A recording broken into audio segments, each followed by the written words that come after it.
যে পতাকার জন্য আপনি লড়লেন 18টা বছর, আজ সেই পতাকায় পাচ্ছেন না দাঁড়াতে, নিতে পারছেন না শেষ বিদায়। এক জীবনে এর চাইতে বড় আক্ষেপ কিংবা বেদনা আর কি কিছু হতে পারে? দোষটা কার? থাকতেই পারে অনেক যুক্তি, খানিকটা পাল্টা যুক্তি, অনন্ত ব্যাখ্যা। তর্ক যুক্তি মেনে যদি ধরেও নেই সব দোষ সাকিবেরই, তবু এখন থেকে বহু বছর পরে যখন এই ইতিহাসটা ক্রিকেটার সাকিবকে মনে রাখার মতো একটা গুড বাই না বলতে পারার প্রেক্ষাপটটা আসবে সামনে, আক্ষেপ কি হারিয়ে যাওয়া শৈশবের মতো বুকের বাম দিকে মোচড় দেবে না একটু? কতজন কৈশোর থেকে যৌবনে গিয়েছিল সাকিবের শুরুতে, আর এই শেষের বেলায় জীবনের মধ্য গগনে?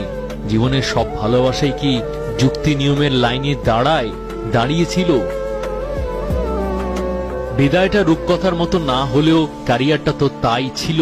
ক্রিকেট রূপকথার রাজপুত্র স্বয়ং বিরাট কোহলি আরেক রাজপুত্রের মূল্যটা তাই হয়তো জানেন। সম্মানের প্রতীক হিসেবে নিজের সই করা একটা ব্যাট যে দিয়েছেন, সেটা সবার আগে খবর দেওয়ার লাগাতার প্রতিযোগিতায় সামাজিক যোগাযোগে সয়লাভ। নিউজের বাইরে চোখটা বন্ধ করে ক্রিকেটার সাকিবকে মনে করলে গ্রাস করে 18 বছরের স্মৃতিগুলো সিনেমার ট্রেলারের মতো। বিরাট কেন, বাংলাদেশ কেন সাকিবকে পিঠ চাপড়ে দিতে পারলো না? সাকিব কেন বলার সুযোগ করে দিলেন না ওয়েল ডান, অনন্ত শ্রদ্ধা, আপনাকে অনেক অনেক সম্মান?